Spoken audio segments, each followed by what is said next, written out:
On today's holiday episode of Cancer Clear and Simple, I'm in Milwaukee, Wisconsin, sitting down with Willie Scott Cooper, entrepreneur, colon cancer advocate, and caregiver. We'll discuss Scott's journey as a caregiver, caring for his brother during his final 14 days of life. We'll also talk about his advocacy for colon cancer screening and how early detection could have saved his brother's life.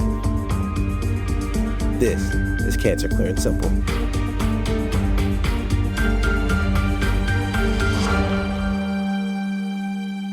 Ricardo was my baby brother, the youngest of 8. He was the smallest and the youngest of us, so we called him Bug.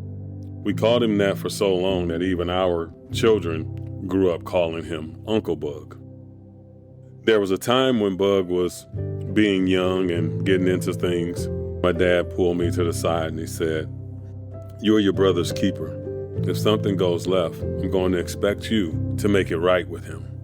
My dad was getting older, and our oldest brother was in the military, and he knew Bug looked up to me.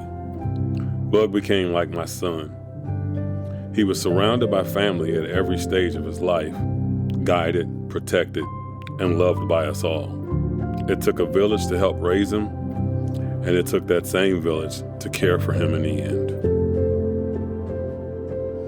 I just want to start by saying thank you so much for opening up your home and inviting me in to come and have this conversation with you. And welcome to our home. I am blessed to have you. Okay. So I really appreciate you coming. Help us understand, who is your brother to you? Ricardo was my baby brother. He was actually the baby of all 8. He was my baby brother / oldest child, oldest son. About 19, I kind of took over looking after him as a father figure. So for the next 35 years, he was my ride or die. We hung out throughout our lives together, either playing video games, me attempting to coach him not so well in some sports, being able to go to games. We had a thing that we would go to Cleveland Indian games around our father, who had passed away, around his birthday every year. We would meet up, and wherever the Indians were, we were going to go and see him play. Okay. So he was my best friend, little brother, son. How many years between you two? 10 years. Okay. And so how do you want people to remember him? As the person who showed up for everybody. Okay. My nieces and nephews would say, wherever you are, all you had to do was mention that you were that place, and you look up and he'd show up. They were out in LA a few years back at the X Games, and someone had posted on social media that that's where they were at, and that's where they were going to be at that weekend. And they said, one day you look up, and who's walking through the venue but him? He didn't have any plans, but he just showed up. And the running joke was, he's only going to be there for a second. So he would be there, see you, and then just disappear as quickly as he came. And then you look on social media, and he's back at the airport heading back to Atlanta. I got to know, when did he do that to you? Or can you tell us about a time when that happened? Last year, I entered a cooking contest on ESPN radio in Cleveland. And it's on a random Thursday in August. So I wasn't expecting anyone to take off work or anyone to come, but I gave everybody the link, and you can guys listen to it on the internet, on the radio. And I'm driving down for the competition, and it's in a lower, what we call the Flats area of Cleveland, downtown Cleveland. And I'm driving to get to the venue, and I see this familiar walk. And he lived in Athens, Georgia. And I'm looking up and I'm like, who? And I pull up beside him. I said, man, what are you doing here? He said, I couldn't let you do this by yourself. So when I say he shows up for everybody, he would just find a way to be there when you least expected it, to always show support. Can you take us back and help us kind of get situated in the beginning parts of this journey about caregiving for your brother? Tell us how that process started. I'll go back even before his illness. I'll go back to, he's 9, I'm 19, and my dad is aging, and he's saying, I'm going to need you to look out for your brother and kind of be responsible in making sure that he toes the line. So he became, again, my responsibility at that age. And he grew up with my kids as kind of like their big brother. I even giving them the chicken pox. Wow. And just the things that they grew up having, 2 girls having a big brother. So as he's growing in age and things, when it came time for him to go off to prom, I took him to prom and got him set up for that. Took him off to college, helped him move into his first apartment. Yeah. When he moved off campus. So it's always been that thing with us as far as me caring for him. He was my baby brother, but he was my kids and my nieces and nephews' big brother. So his thing was, I want to give back to them what you gave to me. Earlier this year, when he got sick, I was flying down to hang out with him, and we were going to go to West Palm Beach. February 27th. As I got down there, I flew from Cleveland to Atlanta. I was going to meet him at the Atlanta airport. And when my plane landed, I got a phone call saying that he was sick and that we couldn't take our trip to West Palm Beach, that we needed to get back to Athens and to have that opportunity to see the doctor. And as I'm asking my niece who called to inform me, does he know? And she says, no. You're going to have to tell him, or he's never going to leave the airport. Because he's headstrong. We're going to Florida. There is no reason why I'm going back to Athens. We're going to Florida. So having to start that journey that day with pulling him to the side and letting him know that he had colon cancer that had metastasized and spread to his liver and his lungs.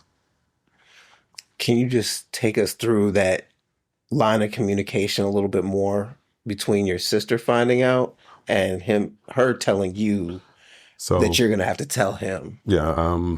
It was my niece, who he was living with.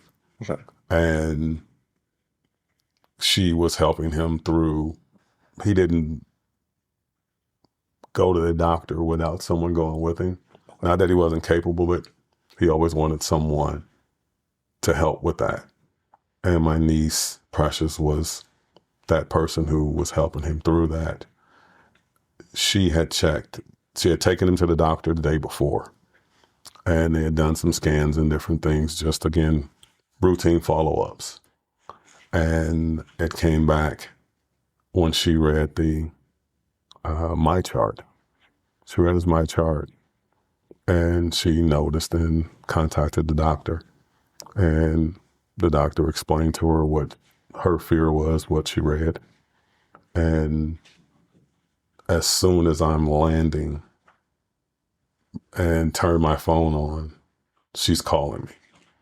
and she's saying, "Hey, I'm on my way back to the airport. I'm coming to get you guys." And I'm like, "What do you mean?" She said, "He has cancer." And we're talking. I'm like, "So does he know?" And she says, "No, I'm pretty sure he hasn't checked the chart yet. But I did speak with the doctor to confirm it, and he wants to get him back here for a colonoscopy." And she says that you're going to have to tell him. There would have never been any other scenario that I would have ever wanted than if he had to hear that he heard it from anybody but me. Okay. And it was that opportunity to pull him to the side, and we talked about it. And at that moment, he looked so much like my dad. And his mannerisms just went straight to my father. He sucked on his teeth and he was like, "Man, I should have knew it was something. Hate talking to you." It was in a joking way. It was like, but I knew when you said you had to talk to me that it was going to be something. And I said, "But you know what? We'll get through it." And they said, "Man, I'm hungry." I was like, well, Precious said they want to give you a colonoscopy, but man, come on. And we went and got some food at Popeyes, and I'm like, "You got to eat this before she gets back, because I don't want to hear her mouth because I got you some food and I wasn't supposed to."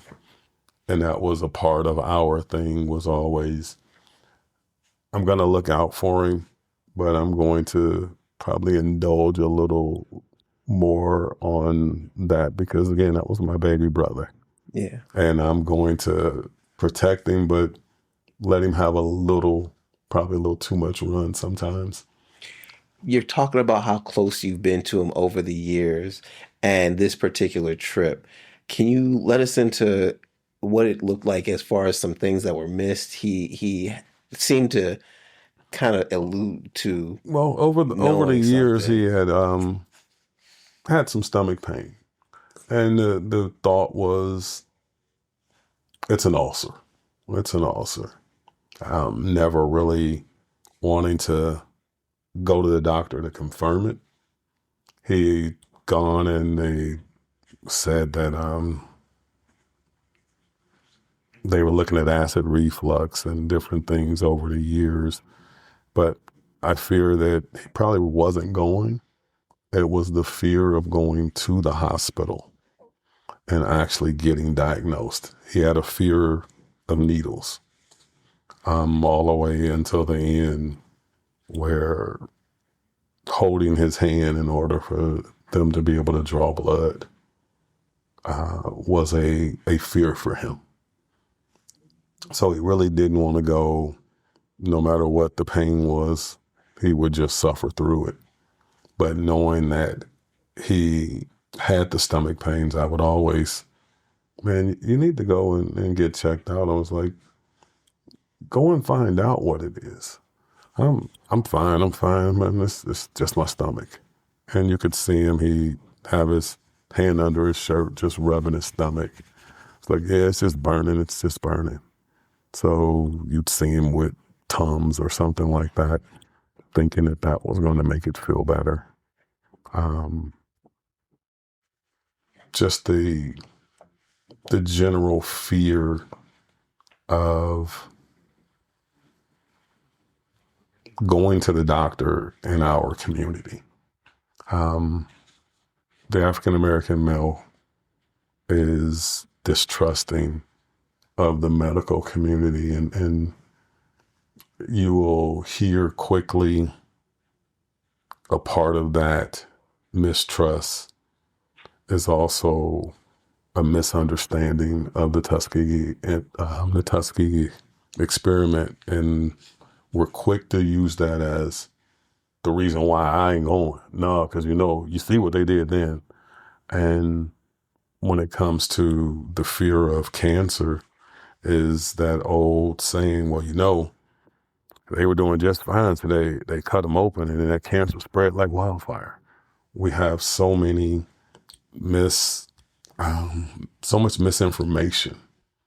And he was no different, even though we've talked about these things, he still had his beliefs. And that belief was based in and rooted in fear of going. Also, with the colonoscopy, the fear of actually going through the procedure.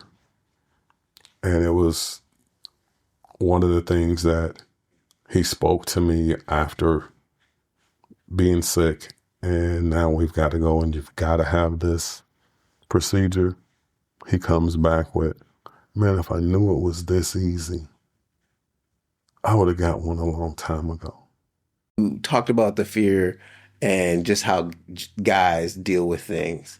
And you laid it over very carefully, very cautiously about who your brother is, treating that with care.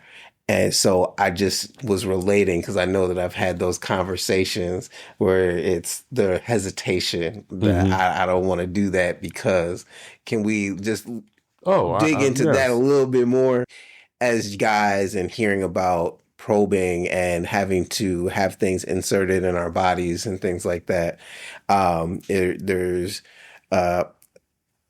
the fear is there, but just the general hesitation. What was some of those things like with your brother? And this year marks the 20th year since I first started getting colonoscopies. And one of the running jokes from him was always about, man, I don't know if I can do that. It's like, see, you okay with your, how would he put it, with being violated. And he was like, I don't know about that. And I'm like, man, I'm going to tell you what Dad would say. I thought you were more of a man than that, than to worry about diagnostic probing.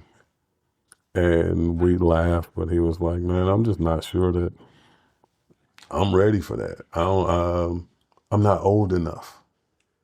So he kept going back to, well, I don't have to have one till I'm 45. He died at 44. He would have turned 45 this year. And then part of that, to honor him, I started my colonoscopy prep on his birthday. I had my colonoscopy this year, the day after. And there was a part of that opportunity to continue the promise that he had me make. When he said, if I had known it was this simple, I would have gotten it done earlier. When he realized that coming out of the procedure, that he didn't feel the pain that he feared, or that the quote unquote probing wasn't bad like he thought it would be. It's like, man, do me a favor. Make sure you tell people my story. You tell people about what happened to me. And at that point, we weren't even into a treatment plan or anything. He just knew that he wanted other people to know that it's not that bad. And that was one of the things for me. I've always talked to my family about it. And I was like, you know what? I'm going to keep the promise to you to make sure I tell other people, because I hadn't spoke outside of the family before he passed about taking colonoscopies. We got to get into it. Okay. How old were you when you took your first colonoscopy? And 34. 34. And what was the reason for prompting? I had some, as I think about it now, I had some stomach pain. I just lost my dad, our dad, to cancer of the small bowel. And talking to my doctor, having some stomach pains, he suggested, you know what, let's get a colonoscopy. Because of where his cancer was, he says, we'll do a colonoscopy and an endoscopy. And I'm like, okay. So we'll do them a week apart. Need some time to rest, but we'll check. So we can guarantee that this is just stomach pain. And I did that. And first time, perfectly fine. Everything was great. Come back in 5 years. 5 years, I go back and I have, again, that 5 years, there was nothing. The next 5 years, when I went back, I had 2 very large polyps. Okay. In the process of removing them, they perforated my colon. Very micro abrasions, but enough to, in 24 hours, made me sick. And I knew something was wrong. Went back to the hospital, got a CAT scan, found out, spent 3 days in the hospital. But it did not deter me from having another colonoscopy because, again, knowing how big they were right at the stage of concern. So talking to him again about that, and he was like, see what happened? You went and did that? And I was like, and? I said, I still would rather know than not. And we would have that banter because big brother, little brother now, banter of, you not in charge of me. I'm grown. You don't know. I'm like, you gotta listen to me. It's worth it. I just want to back up a second for the spectrum of masculinity, right? Because I heard you say from him the term violation when it comes to the colonoscopy procedure. Yes. Right. And then what your father was saying in terms of being like, well, you're not a man if you don't want to know. Right. Or to that effect, being like, you should want to take care of this. You should want to be able to handle this. Right. And just again, the acknowledgement of the contrast and what makes it difficult to make these decisions at times. Right. It's difficult because we hear all of these things again when we start to talk about that violation. Is it gonna make you something that you're not?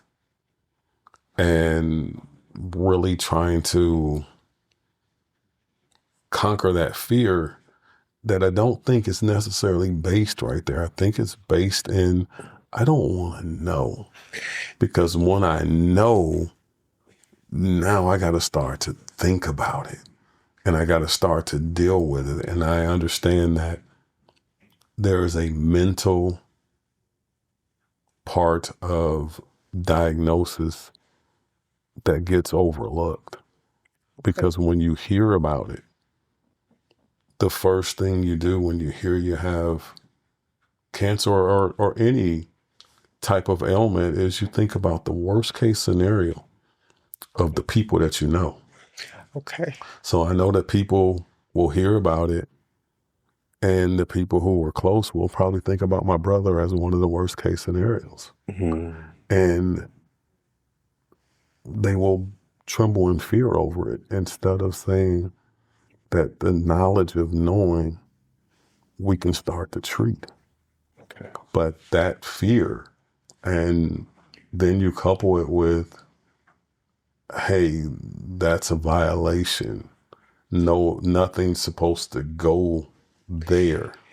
So also acknowledging the way that he was using that term. It was a cover. You did mention it was in jest. It was humorous as he was bringing it up because, again, he was referring to the fact that you were already doing the necessary thing of doing the colonoscopy. And so I also was hearing the fear of knowing or finding out, but also there was a piece of the pain part that was misconstrued. Yes. Right. And you said very clearly that he said, hey, I was wrong. In the outreach space that I work in, I'm always trying to help people understand that screening is when you don't have symptoms. Mm-hmm. And testing is when you have symptoms and you're trying to find out what exactly is going on. And so I've heard both in your situation, and I'm very much valuing your commitment to knowing through the challenges. What I was wanting to point out is in your brother's understanding of the difficulties or some of the things that can go wrong in the procedure, you clearly said you had a perforated colon, and that is a complication that caused you to be hospitalized again, right? But you're still very confident in saying, hey, I'd rather go through that and know that I'm going to be okay and heal from that rather than having to heal from something that's going to be more invasive. Things are going to have to be thrown at it that I wasn't even aware of, and go down that particular path. True. For me, it's always been, and this was even prior to him getting sick, and him getting sick just strengthened my belief in that.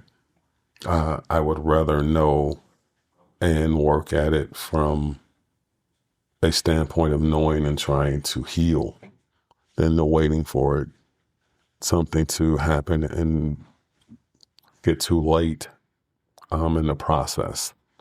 With him, from diagnosis to death was 15 days. Worst 15 days of my life. So when I think back about the perforation of my colon and those 3 days in the hospital, just making sure that I didn't become septic and things like that, and being able to heal from that, I take that any day than taking anybody else through those 15 days. Did that 15 days start from the airport? From the airport to his final breath was 15 days. Wow. Can we start there and walking through what that was for you? So the hospital, you guys went and got something to eat? So we were at the airport, got him some Popeyes. He wanted some Popeyes, and my niece picks us up, and we're leaving Atlanta. We're driving back to Athens. And one of the things he says, you know what I want? I was like, what? Whatever you want. And he was like, nah, it's probably asking too much. I'm like, man, there's never asking too much. He said, I would like for you to grill. And I said, well, we had to go by to let my mom know in person what was going on with him. I said, as soon as we leave Granny's, we'll go pick up some ribs and go back to Precious' house and we'll cook. Okay.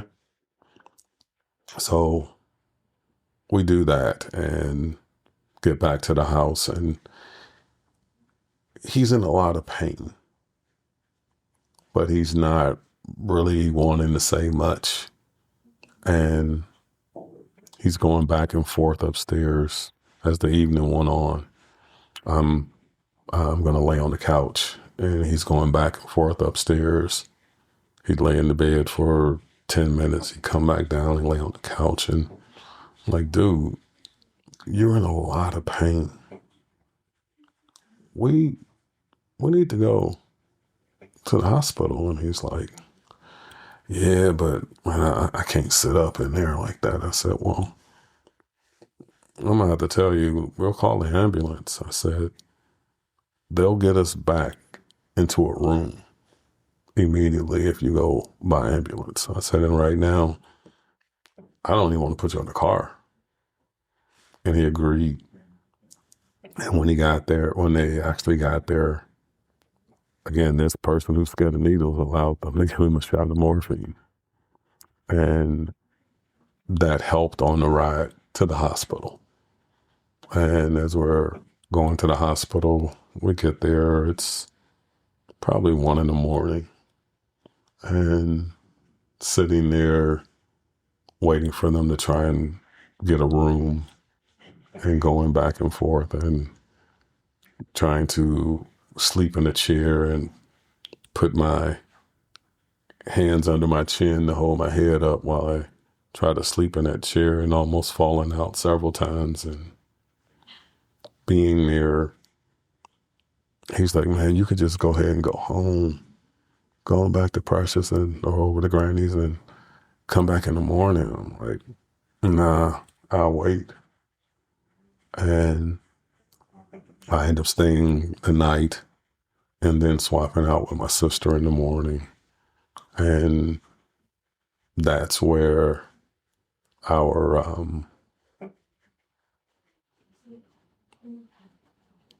ability to have multiple people be able to change out helped out. But being able to be out there because we wanted someone with him at all times. Can you clue us into who all was part of that network? Oh, wow. There were, of the people who were at the hospital with him, my niece Precious, his niece, our older sister Tammy, myself. We split that time with both of them working in Georgia. I dropped everything and left Cleveland to be down there with him for that time. So I knew Precious has a younger child. She's 3. In order to kind of give them some relief, I'd be at the hospital, and I'm like, I'll be out here, and they would swap out so I could go home, and we'd hang out all together too. But being able to be there to make sure that we all understood the continuity of care and knowing that somebody was there. We also were able to be in touch with everyone else through FaceTime. The modern technology is great because immediately either we would be FaceTiming or someone would record every time a doctor came in, and we'd send out a message to a group that we formed called Uncle Bug's Army. We called his nickname was Bug. And because of all of his nieces and nephews calling him Uncle Bug, that just became his name. Even from his siblings, we all called him Uncle Bug. And I nicknamed the group who were all a part of this text message as his army, because everyone played a part in caregiving, whether it was through prayer, support, research, or actually being there, sharing every detail. My niece Precious did yeoman's work with making sure that she got things transcribed and whatever came across on the My Chart, doing the research and sending out all of those messages to everyone. My part was being there to be with him as a confidant, as a confident builder,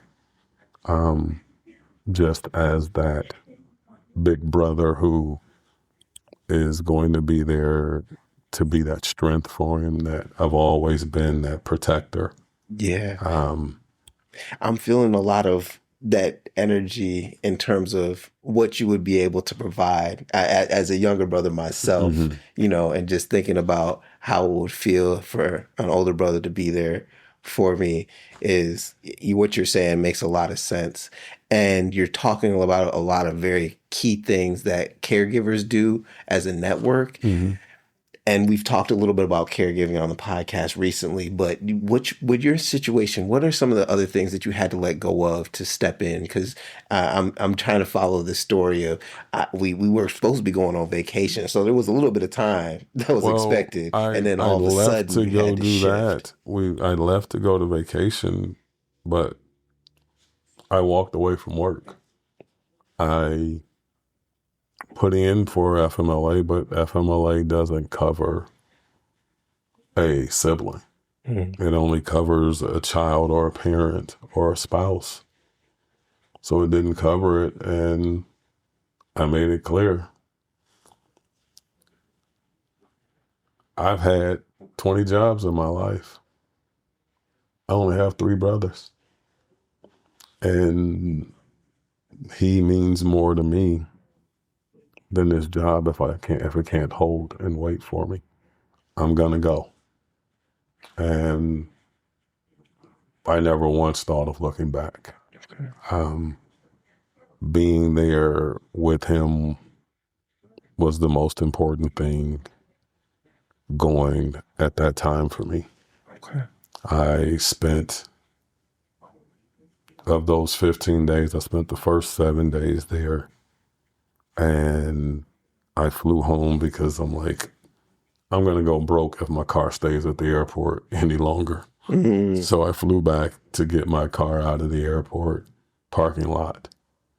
And I was home for about 2 hours and was on my way back to the airport to fly back. I would come home to Cleveland twice more during that time. Never more than a couple hours to get back, because it wasn't as if I could do anything different other than to bring comfort, not just to him, but to the other caregivers, for support and making sure that my optimistic view on things gave encouragement to everybody. I have this thing with my sisters who will always say, you speak so confidently when you talk to us that even when things are grim, we can hold out some hope that it could happen. So just being able to be there with them, there's no way I could have been anywhere else. And with him waking up and seeing me over there in that chair, he didn't talk much at this point, but I could see the look in his face of, okay, you over there, I can go back to sleep. So that journey of going through,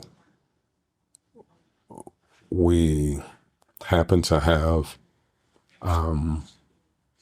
my older brother and his wife drove down from Cleveland, and my younger sister, who lives in Atlanta, drove up that first weekend. We were all in this tiny room at the hospital together, but we were able to be there and give him some support and hopes that that would be what he needs to really continue to fight, knowing that, hey, somebody is here fighting with me. Okay. What were some things that you were doing to maintain yourself while doing this caregiving? During that time, not much. Reaching out to my circle of people who cared for me. Everyone knowing what was going on, to just be that moral support for me, having that group of my people who were going to call and say, hey, how you doing? Hey, give me a call. A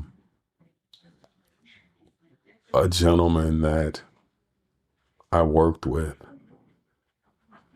and I really need to shout that brother out, Anthony Riggs, told me that it did not matter what time of night or day.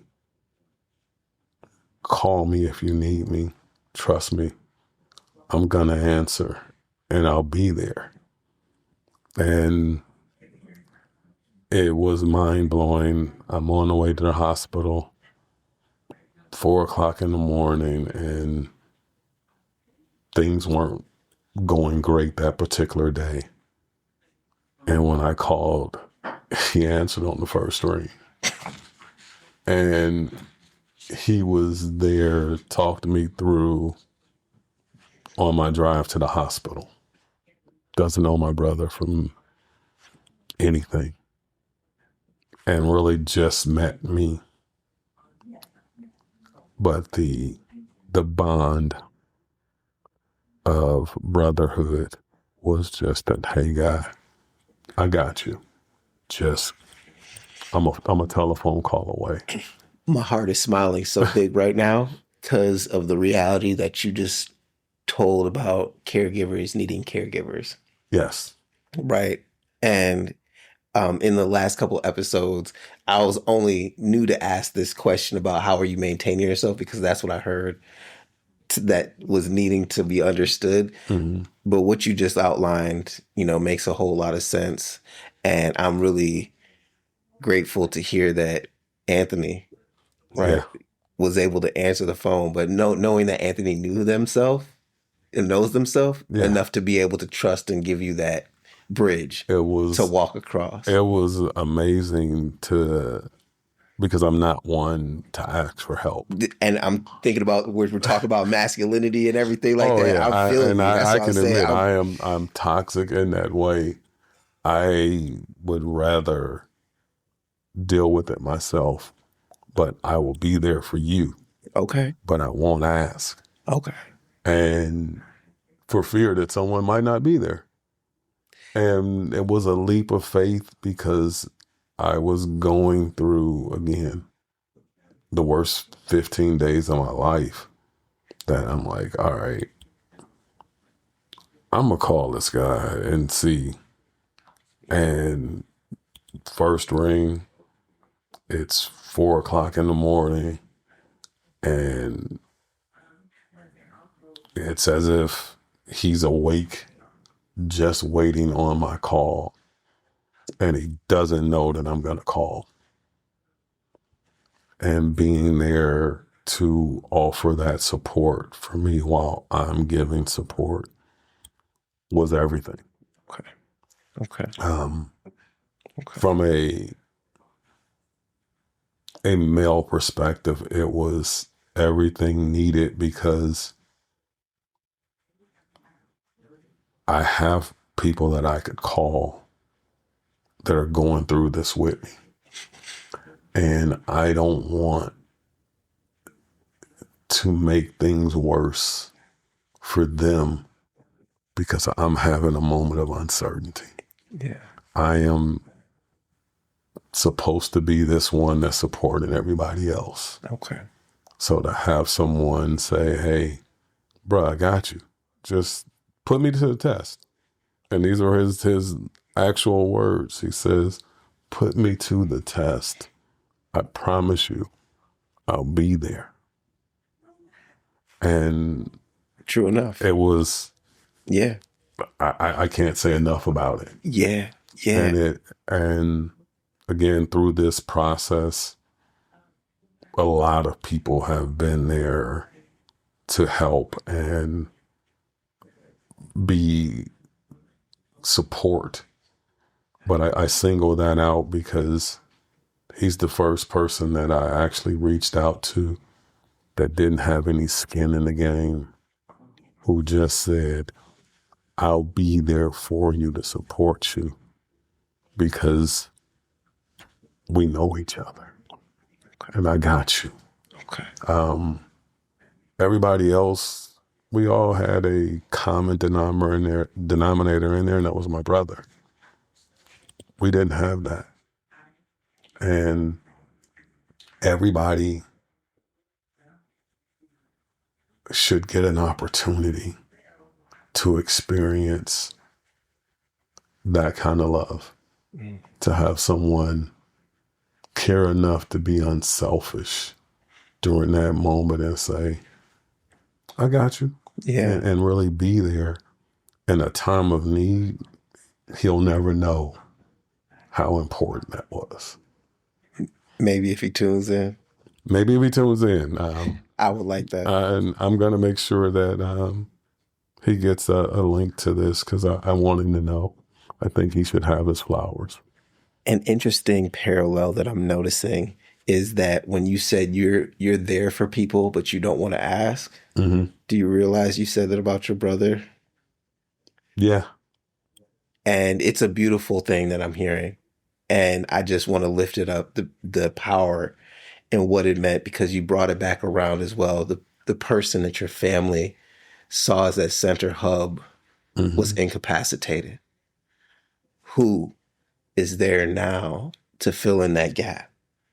And each one of you needed to find somebody.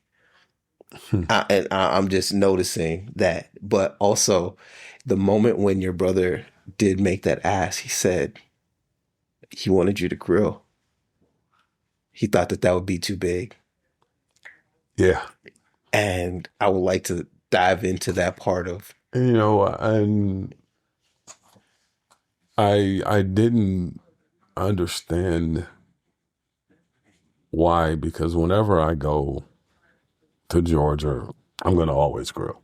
Okay. It's something that my family enjoys from me, so it's my way of giving to them. Okay. So I'm like, that's what I do. But he was like, yeah, but we got so much going on right now. I don't want to stress you in how you do something. And I'm like, dude, come on. I'm going to do it. Yeah. And he was like, okay. Okay.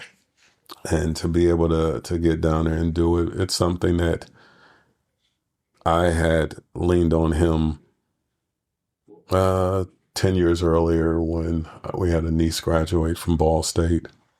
And my sister was giving her a graduation party. And I was cooking everything. And I was like, I got too much to do and I can't do it all by myself. So I said, hey, you're going to learn today. And he was like, what? Him. Oh, him. I told him, you're going to learn to grill today. Okay. And he's like, what? I said, you're going to learn to grill today. I said, I'm getting ready to show you how to season. And this is how it has to look. And this is the order to do it in. And now, once you get that done, let me know, and then we'll go down and I'll show you how to put it on the grill and how I want you to do it. I said, I need you to follow my instructions. I don't want to. Okay. All right. So he gets down there and he does that. And then he started doing it for the family in Georgia when I wasn't there. Oh. So it's something that's passed down from generation. My dad passed it down to me, and I got an opportunity to pass it down to him. And fast forward it to grilling here in Wisconsin, in his memory. It was because he was supposed to be doing it. We had been talking about this, and it was supposed to be me passing the torch. It's your time now. I'm not going to be doing this much longer. It's for you. And he always kept saying, okay, I'm ready. I'm like, all right, well, it's going to be your opportunity.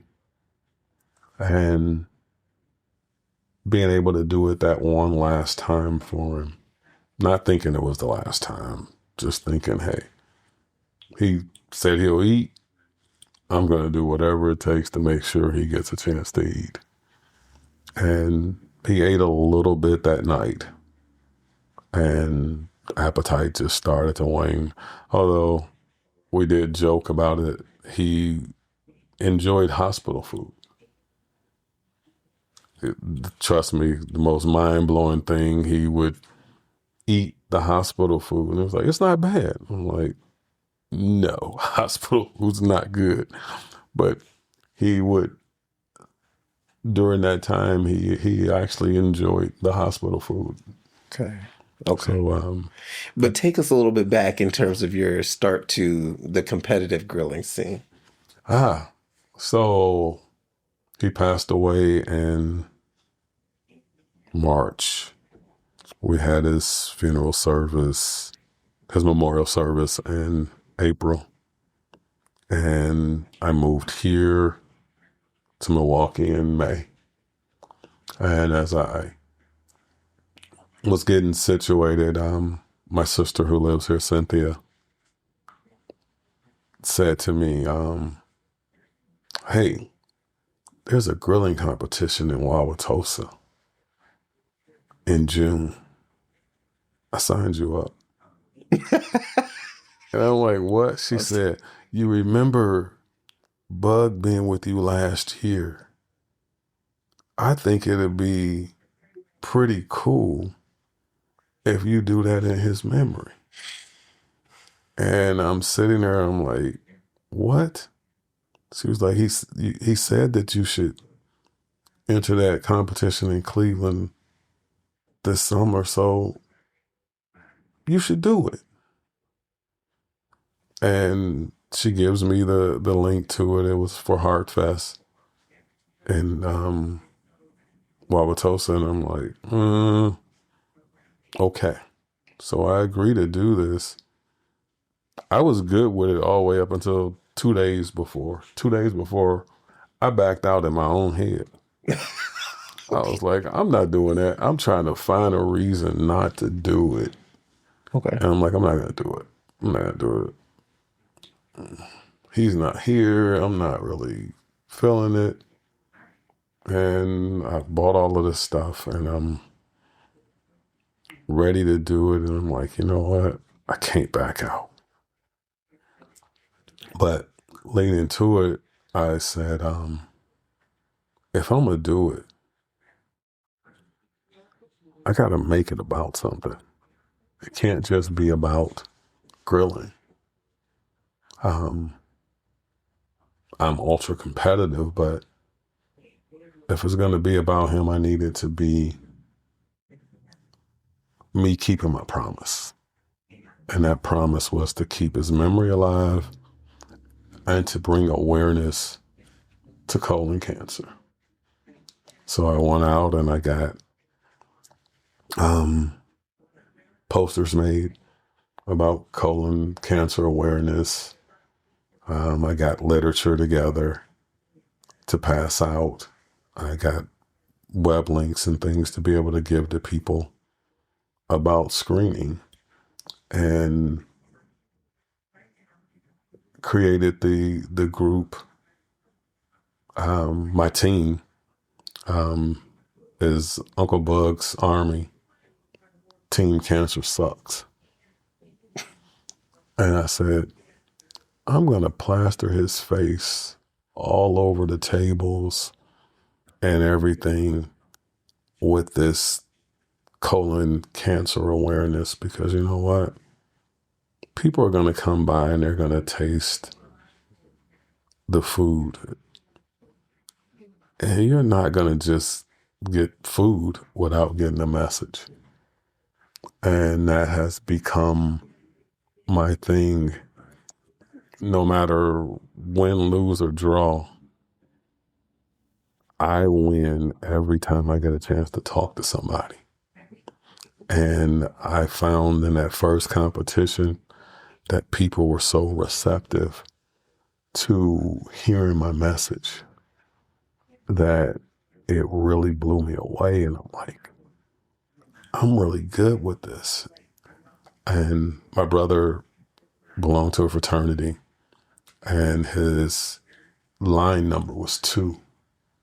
So as I'm preparing for this competition, well, as I'm competing in this competition, you get a number box, a turn-in number. And as I'm getting all the samples together that they're going to sample, I look down and on the box, the number 2. And it broke me down, and I laughed as through the tears, and I said, you little buster.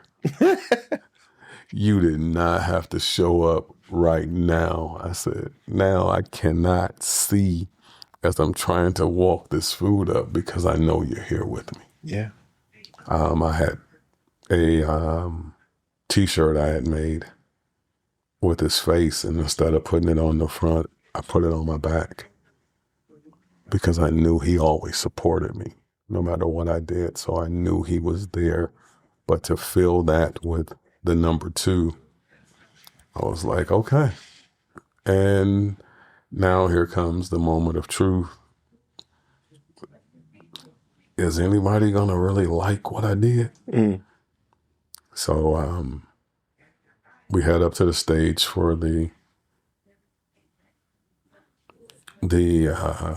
what do I call it? The Announcement. presentations. Yeah. And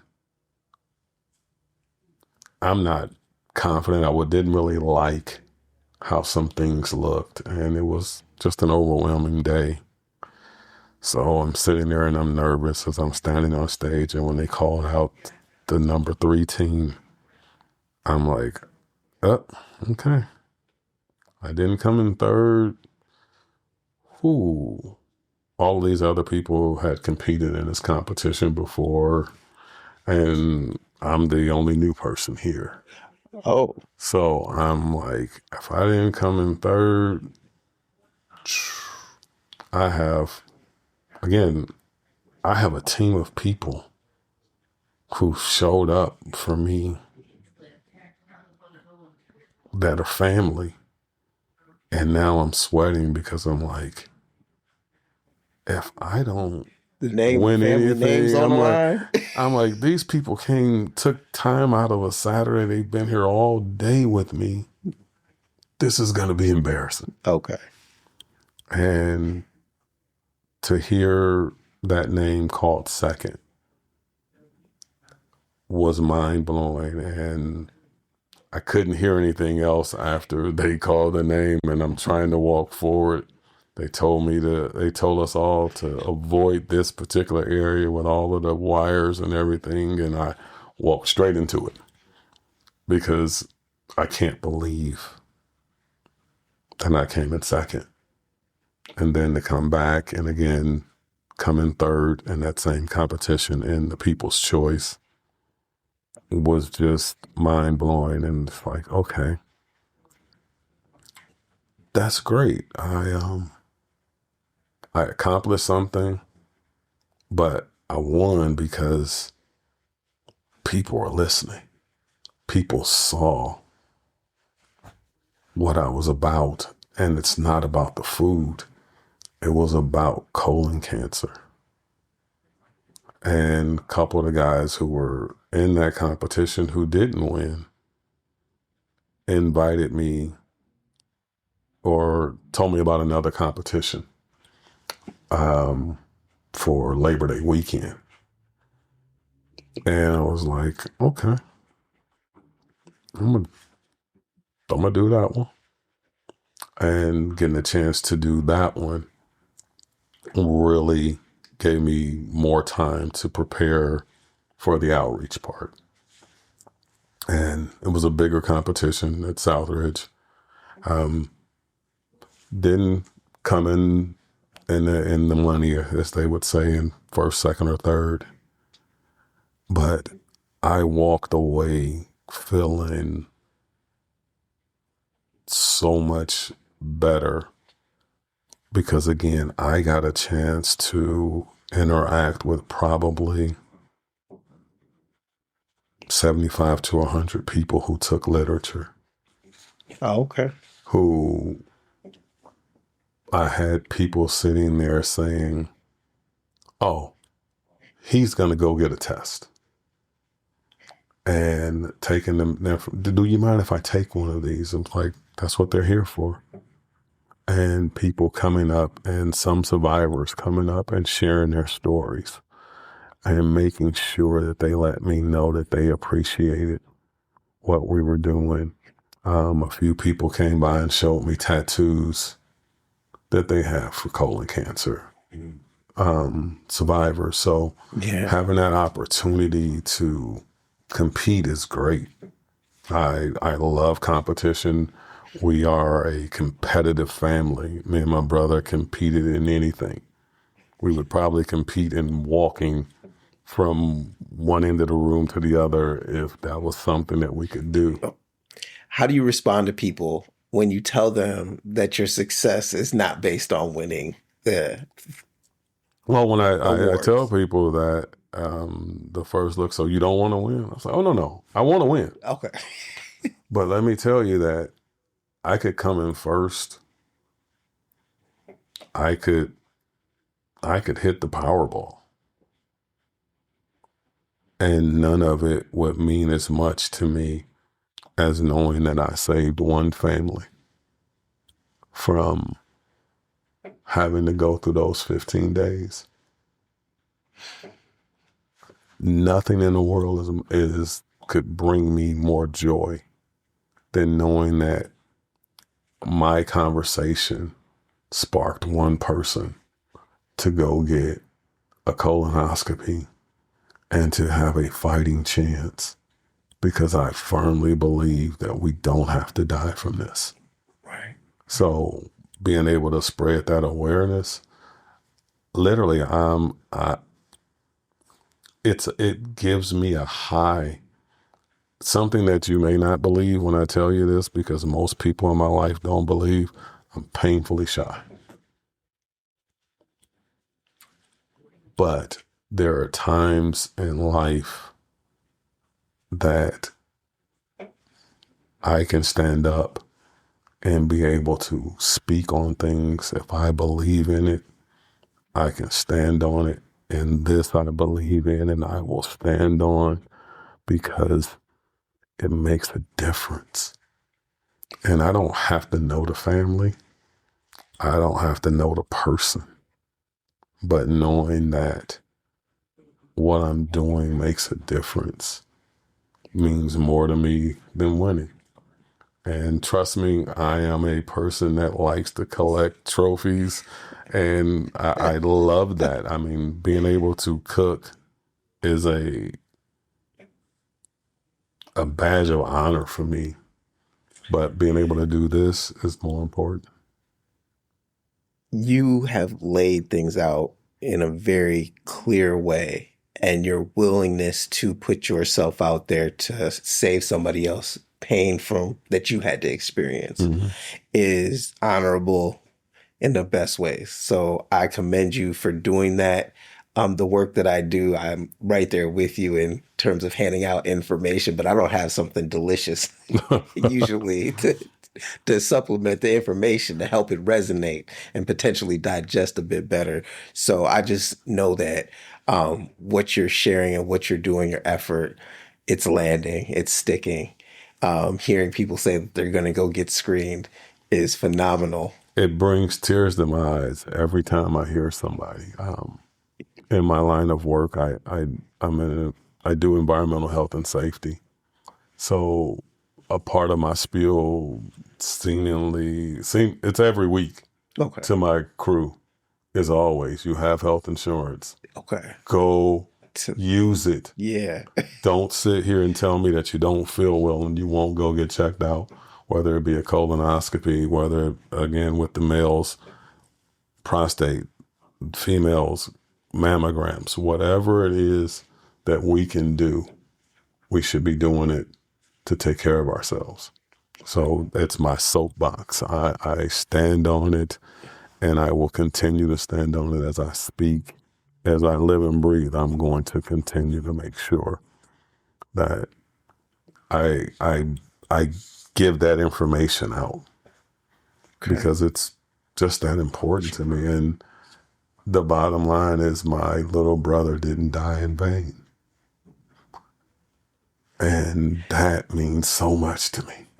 So if he were here today and saw what you're doing through food and awareness, what would you think he'd say? Something really off color, but in laughing, he would sit back and say, man, that's good stuff right there. I knew you could do it. And we'd laugh, and he'd still go back to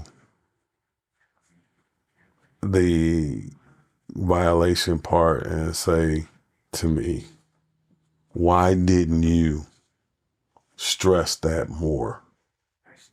That even though we had these conversations, he would still push back and say, you could have told me more. Why didn't you tell me more? And the argument, brotherly argument, would go back and forth. I did. I told you, and you just didn't want to listen. You just wanted to be that stronger brother at that point. And it would just be friendly banter, but it would be him basically saying thank you. Because again, in the end, people don't know you care until they know you care. And he knew that I cared. So right now, he would be saying, man, I didn't know you cared that much. To lead the way for me, and you're still doing it? That, yeah. The way that you helped pull that together, answered my last question was man to man, brother to brother. If somebody was still avoiding taking advantage of getting a colonoscopy, what would you tell them? I'll go with you. As Anthony said to me, put me to the test. I'll go with you. Just like I told him, when you call me, I'll drop everything.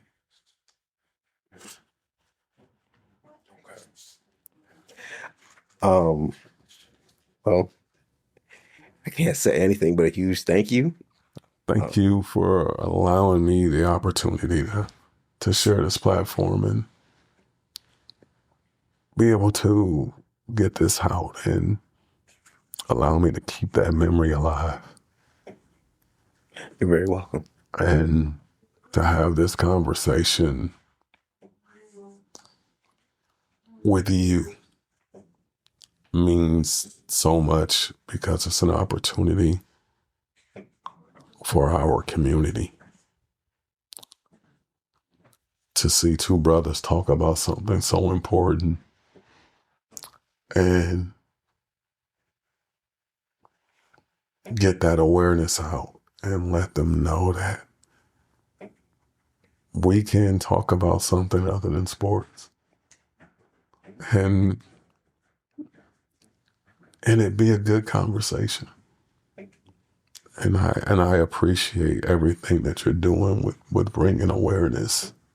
So again, thank you. Let me give you your flowers for what you do.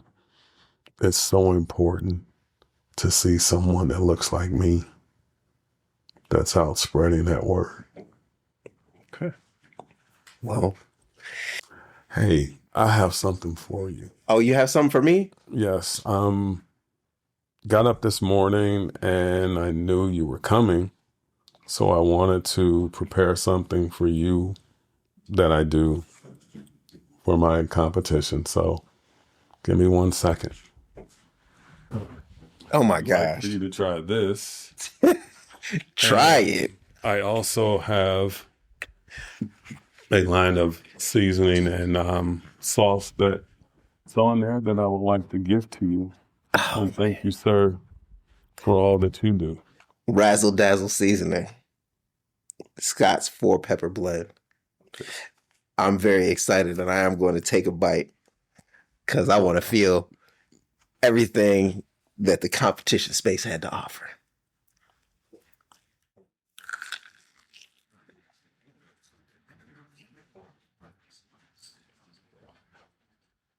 I hope that's a good look.